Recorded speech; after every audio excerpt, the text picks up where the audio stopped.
Hello and welcome to the More Confidence with Luna Gaia podcast. I am your host, Lunaria Gaia, and here we talk all things body image, self-esteem, your thinking in your mind. How do you connect true to you in every part of who you are?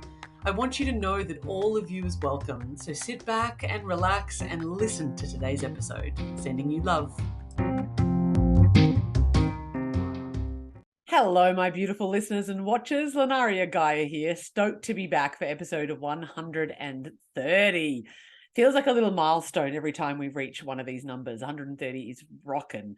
Lovely to be here. On today's episode, we're going to talk about something that I see happen a lot in the body positivity world. There's two things that I want to talk about.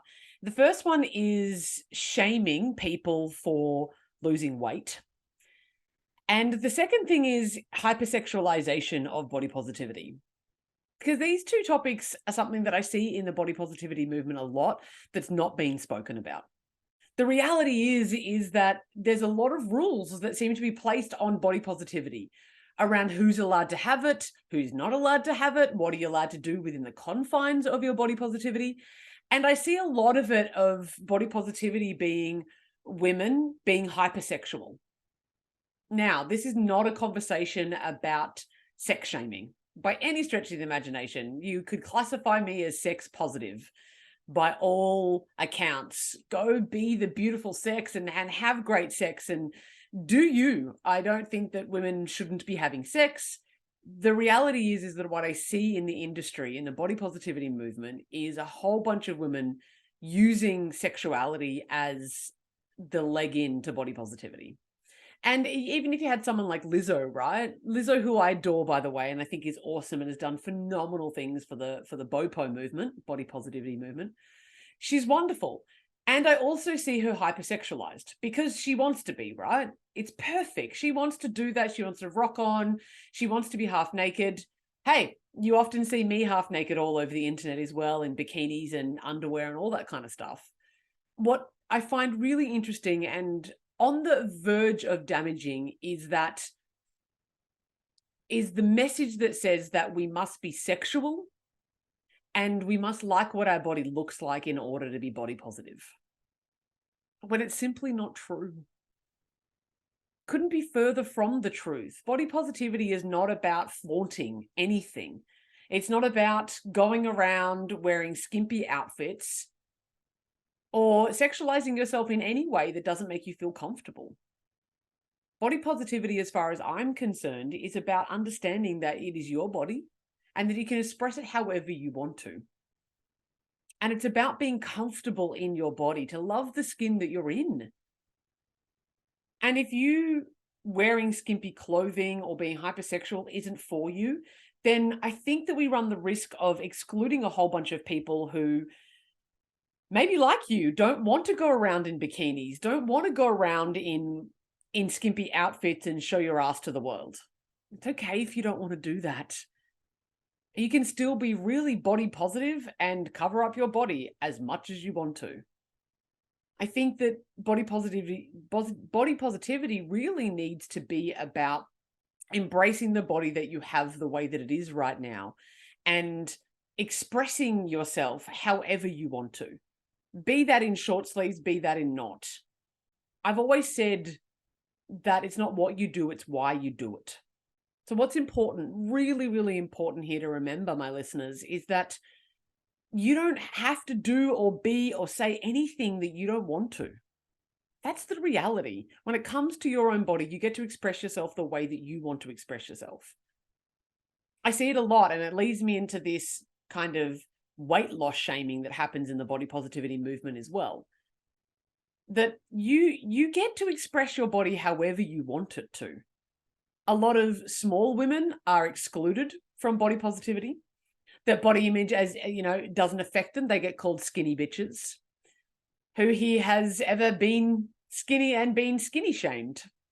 Yeah, it happens, right?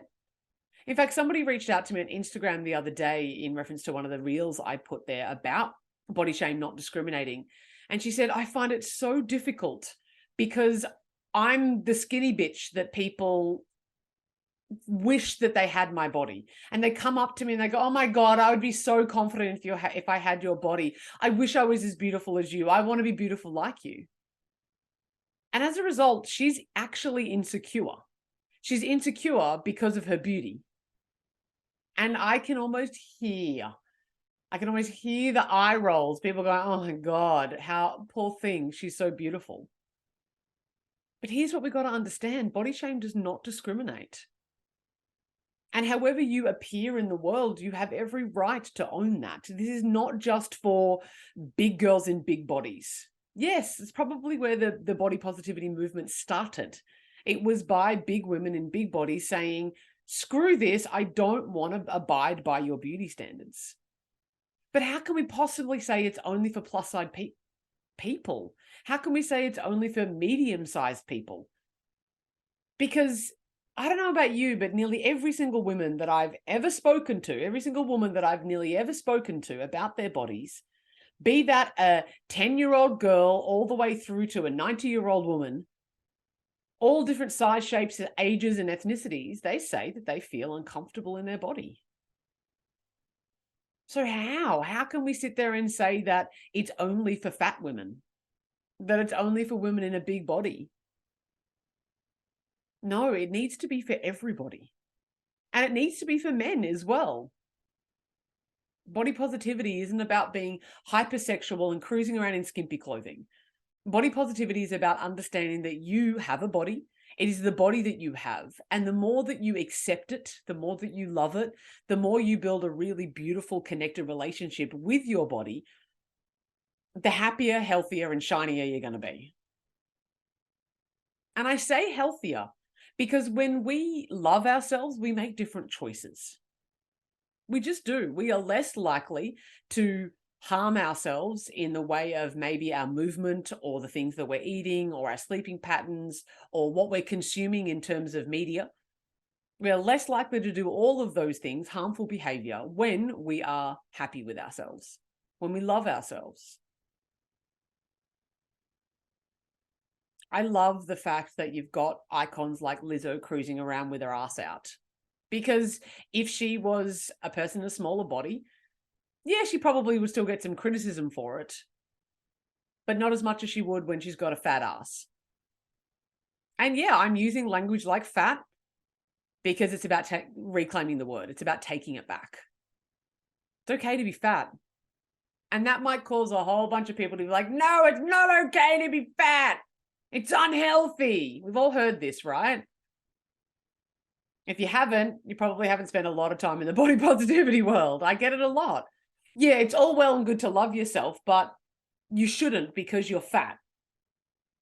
And it doesn't make any sense to me because like I just said, you are more likely to do behaviors towards health and well-being when you accept yourself. You can shame yourself into moving your body. You can shame yourself into dieting. You can shame yourself into restricting yourself to the point of an eating disorder. And you can get a smaller body, but you won't get a healthier one. Plus, to say that only healthy people are allowed to love themselves is discrimination. And that's a strong word.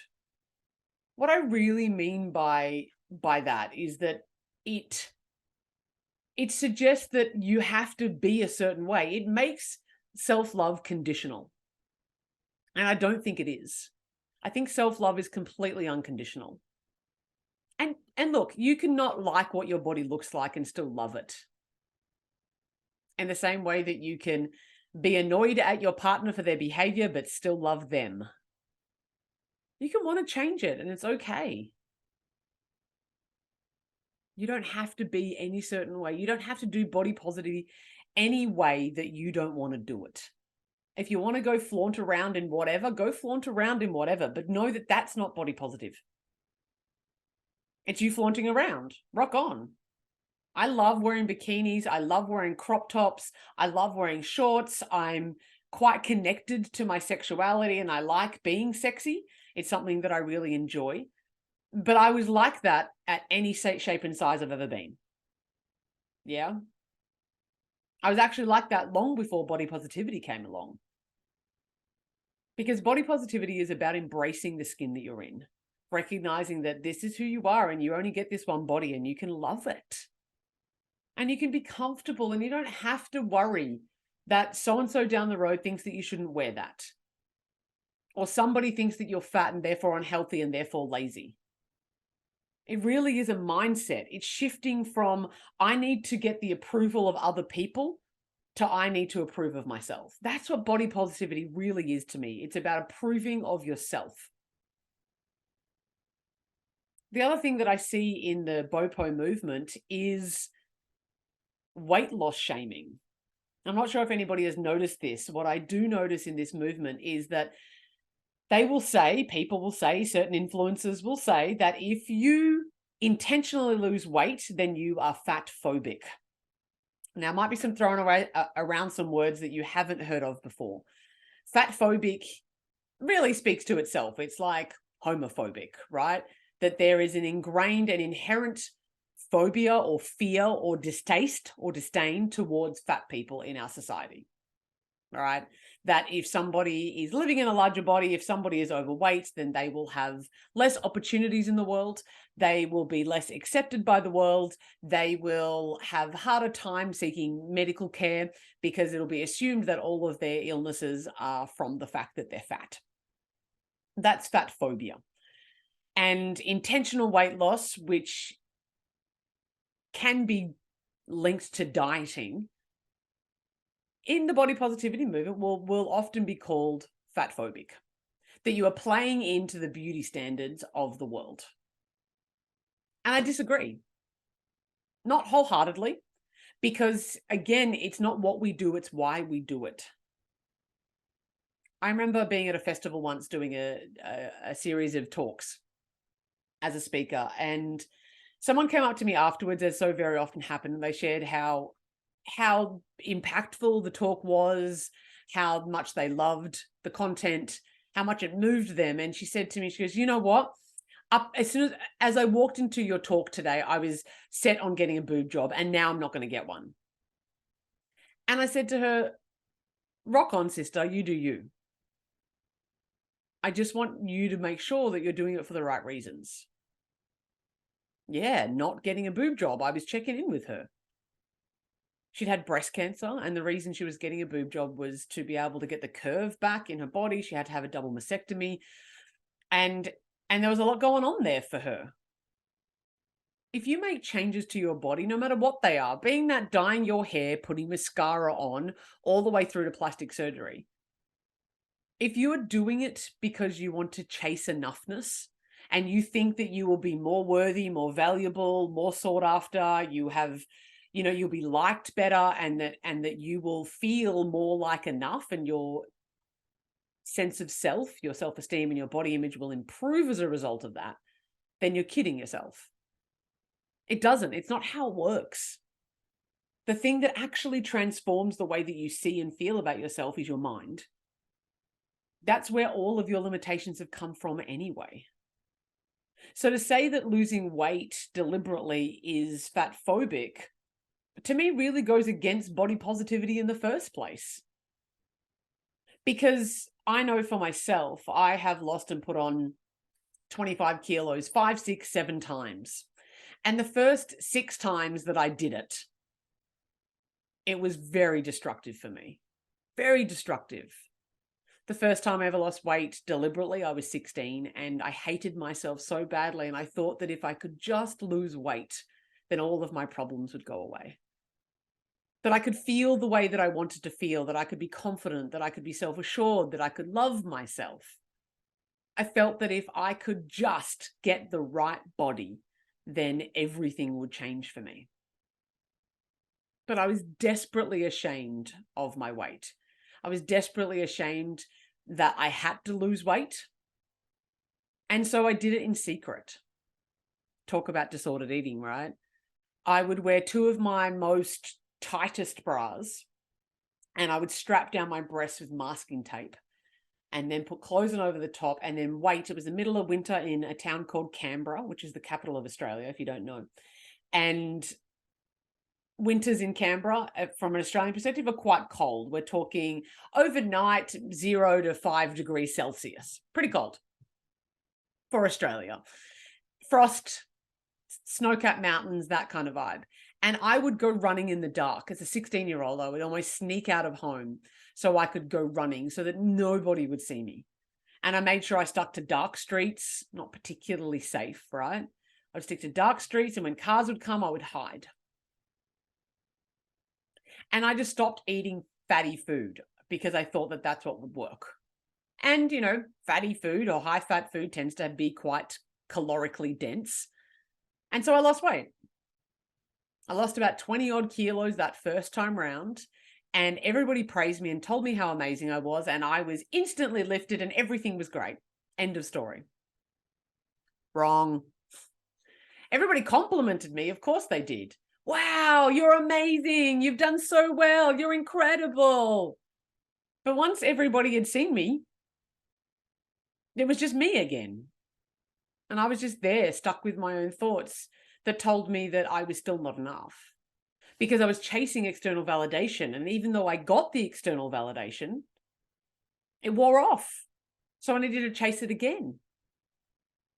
Is this sounding familiar to anybody? Have you noticed this pattern within yourself that you will chase the external validation? Maybe that's through relationships. It could be through your body. It could be through financial success or career success. Maybe it's having another baby or helping out your friends in drama. Whatever it is, you seek external validation. And as soon as you get it, it feels good for a little bit and then it wears off. And you're left feeling even more empty. Which is what happened to me those first 5 or 6 times. To be honest, I've lost count.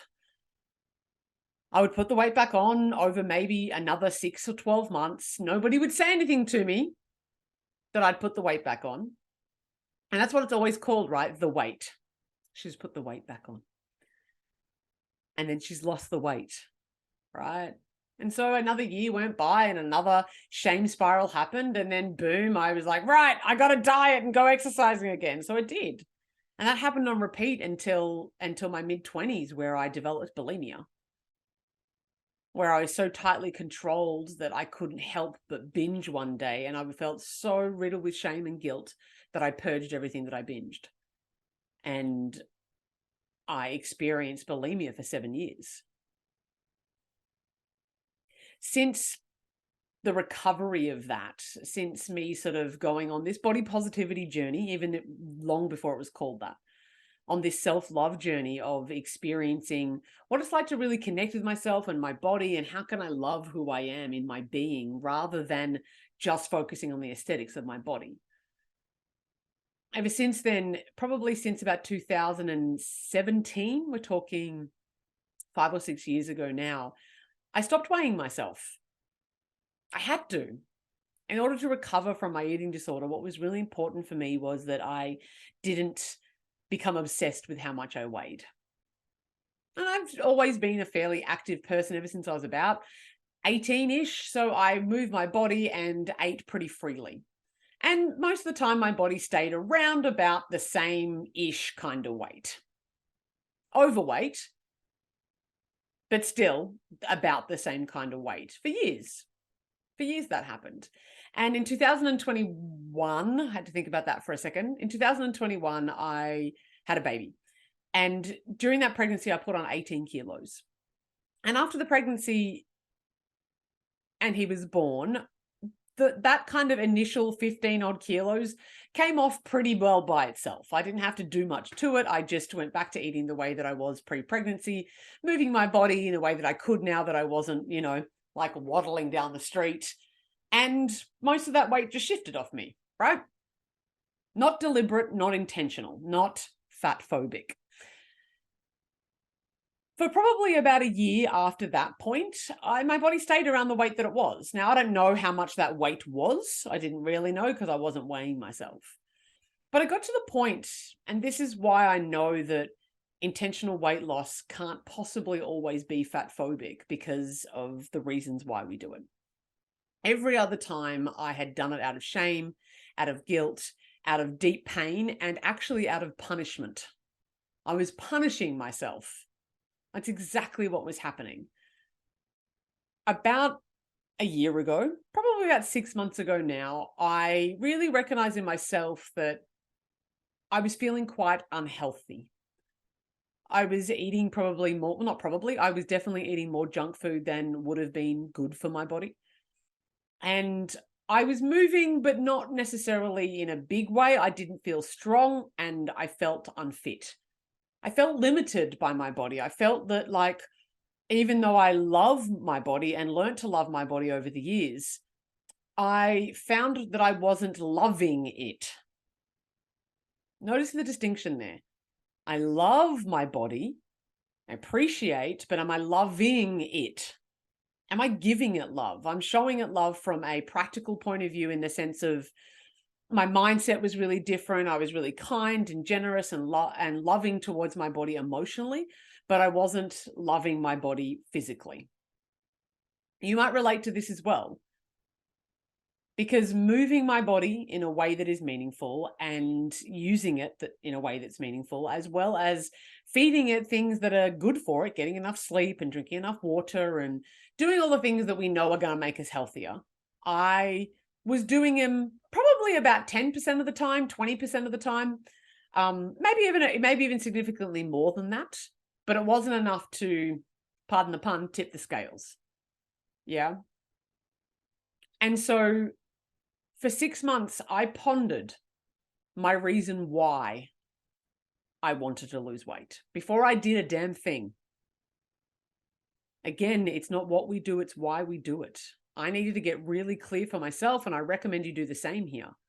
I needed to get super, super clear that I was doing it for the right reasons. And the right reasons for me are doing it as an act of self-love and doing it sustainably over a long period of time that's going to serve me for the rest of my life. It's not go on a diet.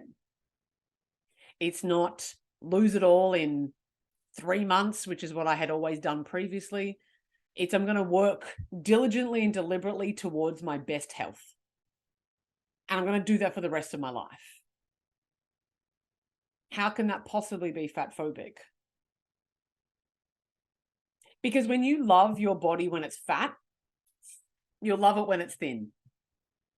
If you love your body when it's thin, you'll love it when it's fat, and everything in between. Loving your body is about accepting where it is right now. And the extension of that from a physical point of view is to really love your body and give it love, be kind to it, connect to it, nourish it, give it what it needs. I feel best when I'm strong. I feel best when I'm fit, when I can go surfing or climb the mountain or feel like I'm capable of stuff. And when I was recently more overweight than I, or have been for a while, I could really feel the heaviness within my body. I know that so many of you can relate to that. And I don't want you to go, oh, Luna said it was okay for me to go lose weight, so I'm going to go on a diet now and punish myself because I'm such a miserable, horrible human because I'm out of shape. No, that is not what this podcast is all about. Love yourself. Really beautifully, wholeheartedly build a relationship with you, build a relationship with your body. Listen to it. When it's tired, rest it. Not when your mind couldn't be bothered doing the thing, but when your body needs rest, rest it. But it's pretty likely that your body wants to go. And how is that not body positive? How is listening to my body, how is listening to our bodies not body positive? I'm literally building a relationship with my body. You are literally building a relationship with your body so that you can treat it better. So you can treat you better. So you can have a better relationship where you can live. And irrelevant of whether or not you, quote, want to lose weight or change your body in some way, shape, or form. Irrelevant of how that might be. How is me getting a tattoo any different from me getting in shape? How is me putting on jewelry or straightening my hair any different? It's not. Because of why I'm doing it. I straightened my hair today because it was getting a wispy on the edge and I wanted it to look straight today. Not because I'm chasing enoughness, not because I need to look a certain way to a certain people, not because I'm appealing to the male gaze, not because I am trying to be something for someone else. Because when we take pride in who we are, we will express ourselves in different ways. Getting a tattoo, doing your hair, wearing makeup, wearing jewelry, getting Botox lips if that's what you want to do, man. Getting a boob job if that's what you want to do. If you want to go down any of those lines, do so. Just know why you're doing it. And that's the difference here. We can't just dump losing weight in the category of fat phobia and saying that you are only doing it because you are trying to fulfill some kind of male gaze patriarchal value system that says that you have to be something different. No, I gave up that a long time ago, and I recommend you do the same. This is my body, and this is the vessel that I am in. You have your body. You have only this one vessel to which you can experience life. And if you want it to be healthier and stronger and fitter sustainably for the rest of your life, then you need to love yourself to do that. Because in the past, when I lost weight, in the past, when I got fit, so to speak, or went on diets, I was playing into fat phobia. I was ashamed of being fat. I hated being fat. I thought being fat was a moral failing of mine. And I thought that I would be more valuable if I was smaller. And it's not until now that I'm changing that I've changed that narrative within my belief systems. Get coaching. Pay attention to people like this. You're watching this podcast and listening to this podcast. This is fantastic. Invest in courses and books and education and a coach, and go train your mind first before you train your body, or at the same time as training your body. Because now, for the very first time in my life, I get to eat fish and chips because it's delicious, and enjoy the fish and chips because it's delicious, without guilt, without shame, and also know that it's sustainable for me. That when I ate fish and chips for dinner last night doesn't mean that I'm going to eat fish and chips every night, because it's not the best thing for my body. My vegetables is going to make me feel better. Eating fish and chips once in a while is not going to make me feel awful. But it will regularly, it will if I do it regularly.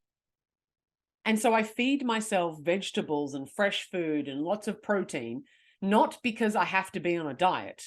I do it because it's an act of self-love. And I don't avoid fried foods and high calorie food and all that kind of stuff, or I'm not going to have dessert because I'm on a diet. I avoid those things most of the time. Again, not because I'm ashamed or embarrassed, or I think that I, quote, shouldn't, but because I know it's not the best thing for my body, and I love my body. I move my body because I want to feel fit, healthy, and strong, and my body loves it. So does my mind, by the way. Think about your reasons why. That's the difference that makes the difference here, my friends. Your reason why will impact how you do things. It's okay if you want to change your body. Understand why you're doing it. And make sure that if you are doing it because you feel like crap about yourself, because you have low self-esteem, know that changing your body is not going to change that fact. We've made 1 and 1 equal 5 here at some point in time.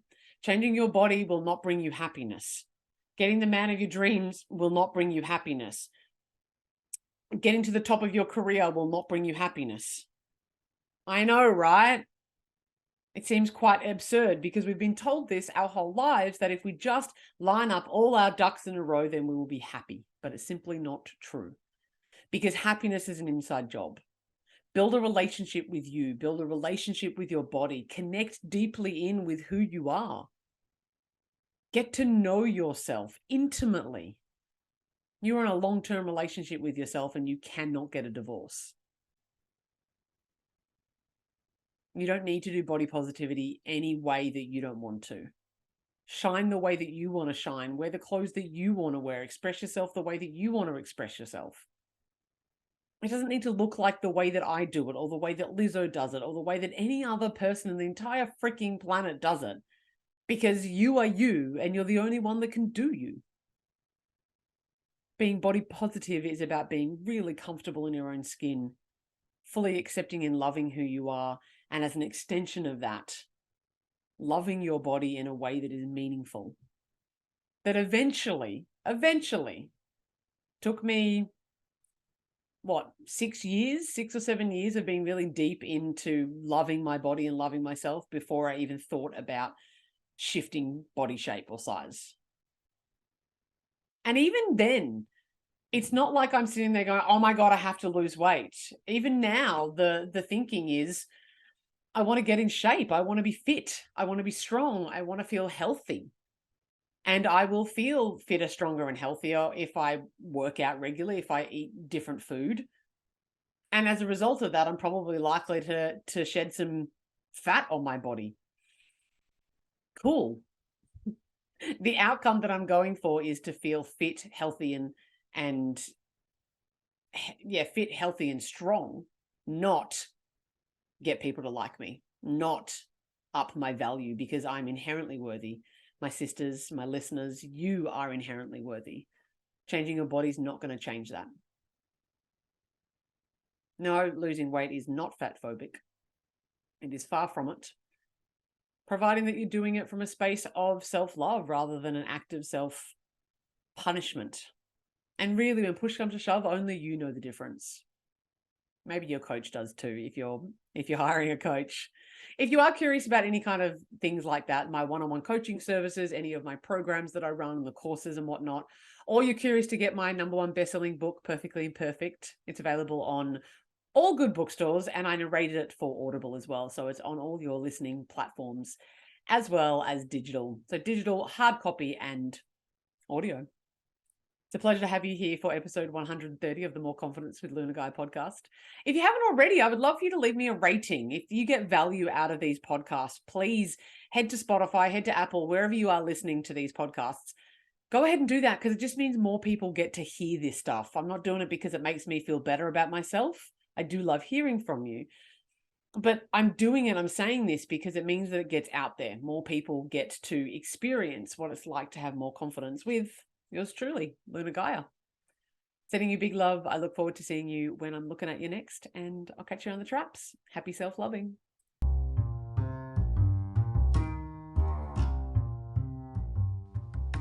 Thank you so much for listening to the More Confidence with Luna Gaia podcast. I hope you feel more confident, more self-assured, and ready to go tackle the world's problems and maybe kick ass in some of your dreams. If you haven't already, I would love for you to like and subscribe, follow, and maybe leave a review so that other people know how to find this awesome podcast too. If you're wanting to sink your teeth into something even more juicy, my #1 best-selling book, Perfectly Imperfect, Your Complete Guide to Loving Yourself and Loving Your Body, is now available on all good bookstore sites, both in print, digital, and I narrated it for Audible as well.